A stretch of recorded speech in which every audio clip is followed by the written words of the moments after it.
Nosso quadro de saúde bucal hoje traz mais uma vez a doutora Maria Luísa, ela que é a nossa consultora na área de ortodontia e que é uma vasta área com muitos assuntos diferentes. E hoje nós vamos falar sobre assimetria facial. Mas espera aí, o que será que é isso? E aí? Tudo bem, minha linda? Tudo bem, Fá. Muito obrigada por mais uma vez me convidar a estar aqui. É muito bom conversar contigo. A gente vê, até eu estava comentando aqui antes, a simetria facial. A gente consegue ver pessoas que têm um lado diferente do outro. É isso mesmo? Sim. A simetria facial ela é muito importante na ortodontia quando se faz um planejamento, um diagnóstico e um planejamento. Porque se nós pensarmos que praticamente todas as pessoas têm algum grau de assimetria, isso deve ser levado em consideração quando se faz uma avaliação com vistas a um tratamento. Algumas assimetrias são tão discretas que nem o paciente percebe que ela tem. Mas é importante a gente relatar isso para que ele fique ciente se algum tempo posterior ele venha a perceber ou alguém falar alguma coisa, mas ele já foi alertado previamente.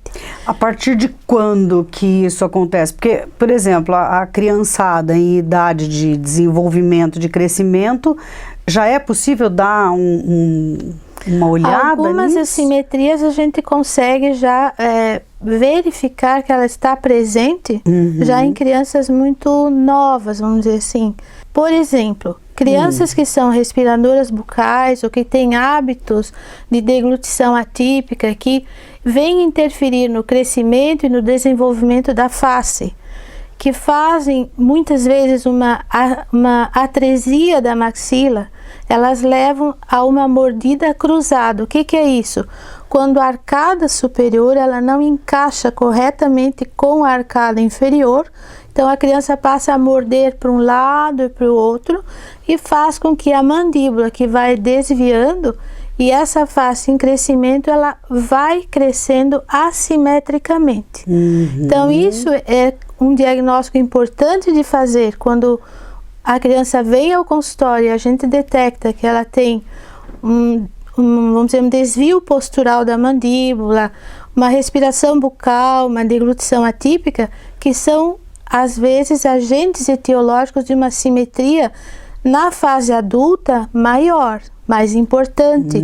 E se não for tratado precocemente, nessa idade adulta, em muitos casos, é tratado cirurgicamente, ortodonticamente e cirurgicamente. Existem vários graus de assimetria. Por exemplo, algumas assimetrias elas são de origem, vamos dizer, genéticas. E algumas assimetrias elas são adquiridas com traumas, com acidentes.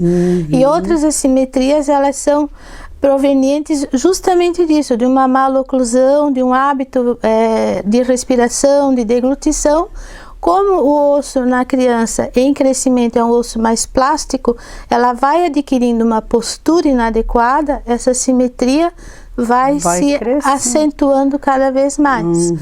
Já outros casos são assimetrias adquiridas mediante trauma, um acidente de carro ou qualquer outro tipo de acidente que faz com que posterior ao tratamento desse trauma ele se instale uma simetria e aí é necessário uma cirurgia para fazer esta correção.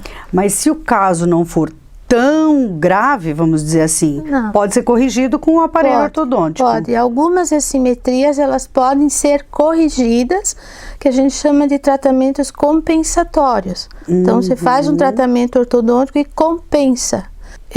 Eu tenho um caso de um paciente com tratamento de assimetria compensatória que não há necessidade de fazer uma cirurgia. É uma simetria muito suave, muito discreta, que pode ser compensada ortodonticamente, nivelando melhor o plano oclusal. Então isso se faz a gente chama de tratamento compensatório. Quanto tempo? Ou depende do caso? Depende do caso. Cada caso depende do seu grau de complexidade, então tem um tempo.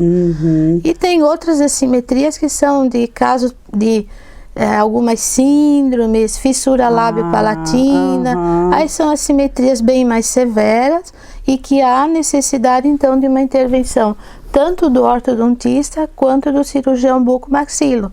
E esses dois profissionais têm que trabalhar junto, porque os dois vão conduzir o tratamento de forma não simultânea, mas bem integrados um ao outro, para que o resultado seja satisfatório. E quais são os sintomas de uma pessoa que não descobriu ainda, não foi diagnosticado uma assimetria facial? Quais são os sintomas? Olha, existem vários. Por exemplo, assim, existem casos de pacientes que se queixam que eles têm um desconforto na hora de mastigar, uma dor muscular de um lado mais, de um outro lado não tanto, alguns distúrbios de ATM, alguns estalidos, a gente chama de crepitação, que é aquele desconfortos na articulação temporomandibular, dor de cabeça, então, provavelmente. Algumas dores, tipo cefaleia, dor de cabeça, coisas assim. É um tema na ortodontia bem complicado. Bastante complicado. É o que tu gosta, né? Só das coisas complicadinhas. Gostar eu gosto, a gente tem que tratar, né? E às vezes o paciente, então, ele vem no consultório, ele não sabe exatamente o que está errado com ele, ele sabe que tem alguma coisa que não está bem. Mas quando a gente faz a avaliação clínica bem detalhada, bem rigorosa, já começa a observar que alguma assimetria ele tem. E aí tem que ver, essa simetria é proveniente do quê? É de alguma desajuste da oclusão, é um hábito, às vezes é um hábito do paciente também de levar a mandíbula para um lado ou para o outro, um hábito vicioso. A gente diz para o paciente, você tem que mastigar dos dois lados, fazer a mastigação bilateral. Ai, mas isso é muito difícil, gente. Isso não existe, isso é muito difícil uma pessoa que mastigue ao mesmo tempo os dois lados. Então o ideal é que ele alterne, mastigue um pouco do lado direito, um pouco do lado esquerdo. Isso é uma mastigação ideal. Correta. Agora, tem pessoas que têm preferência só por um lado e mastigam só daquele lado. Entendi. Então a gente nota que a musculatura que mais trabalha, ela é um pouco mais desenvolvida. Isso favorece uma simetria, às vezes mais da parte muscular, não tanto da parte óssea. Né? Então existem as duas. Existe isso. E aí, fazendo exercícios de compensação, tranquilo. Aí essa pessoa tem que ser alertada assim, você procura fazer a mastigação bilateral, um pouco para cada lado para equilibrar melhor. Porque não existe uma pessoa, um ser humano que seja absolutamente simétrico. Isso não existe, não. Todos nós somos assimétricos, né?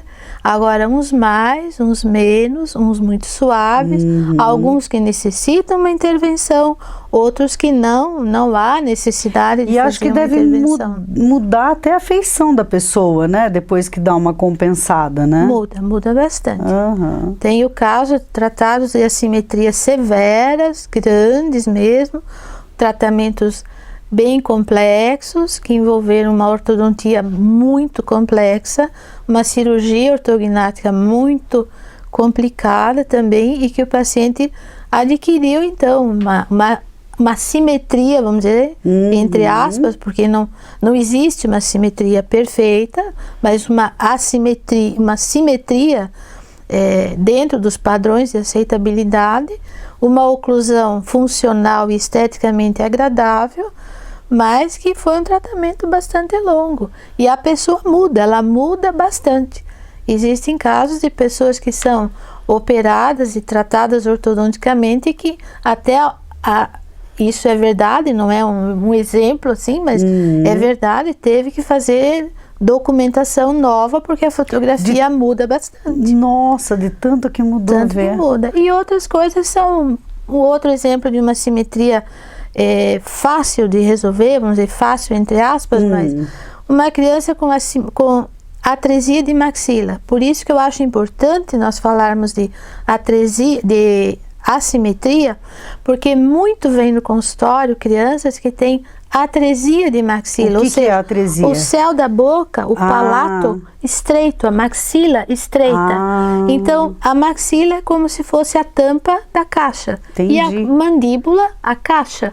Então, isso tem que encaixar perfeitamente. Quando existe uma atresia de maxila, essa parte superior mais estreita, a tampa não serve na caixa. O que a criança faz? Ela leva a mandíbula para lá ou para cá para poder morder. Porque batem os caninos, aqueles dentes que tem aquela pontinha, aquela cúspide mais acentuada. Então, ela, para buscar um conforto, ela leva a mandíbula para um lado e outro. Isso, se não for corrigido a tempo, leva a um crescimento com uma simetria. Ela vai ter uma deformidade, um desvio do padrão de crescimento dela e vai desenvolver um grau de assimetria, dependendo do tempo que isso se processa, mais severa ou não. Então, é importante se falar isso, porque às vezes, vou deixar, vou fazer mais tarde. Deixa crescer um pouquinho, né? Quando existe esse problema, tem que interferir o quanto antes. Claro que não vai se fazer um tratamento numa criança aos 3, aos 4 anos, dependendo de qual for o problema.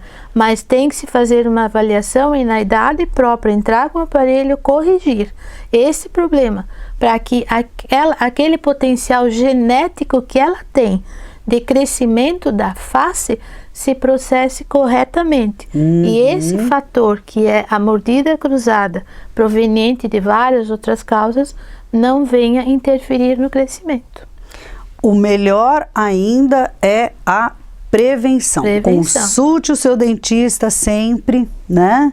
Para que realmente a gente possa ter uma qualidade de vida melhor. Porque tudo que a gente está falando nada mais é do que realmente ter uma qualidade de vida, porque isso lá na frente vai dar tanto problema que o ideal mesmo é prevenir. E dependendo do grau de assimetria, a gente consegue corrigir as bases ósseas. Então, com esse tratamento que se faz para atresia, que é um aparelho específico para essa correção, mas a gente tem que lembrar que tem que se fazer depois do tratamento para que a oclusão, os dentes se encaixem perfeitamente. Lembrando que, dependendo quanto tempo esse paciente ficou com essa mordida cruzada, às vezes a assimetria já se instalou em diferentes graus. Aí depende de quanto isso, do tempo que isso ficou. Então, o tratamento ortodôntico, ele às vezes ele fica limitado pelo grau de assimetria que o paciente já tem. Entendi. Tudo tem tratamento. Agora a gente tem que respeitar o problema que o paciente tem e as opções de tratamento que se pode oferecer a esse paciente, mas sempre lembrando que a simetria existe e a simetria, a face igual aos dois lados, não existe. Não existe. O que a gente quer é o equilíbrio e a harmonia facial, uma oclusão ajustada e uma face harmônica, vamos dizer assim, em todos os seus aspectos, né? Muito legal, muito obrigada pela tua participação mais uma vez, né? E voltaremos com muito mais sempre, né? Obrigada, Fabíola, por mais essa oportunidade.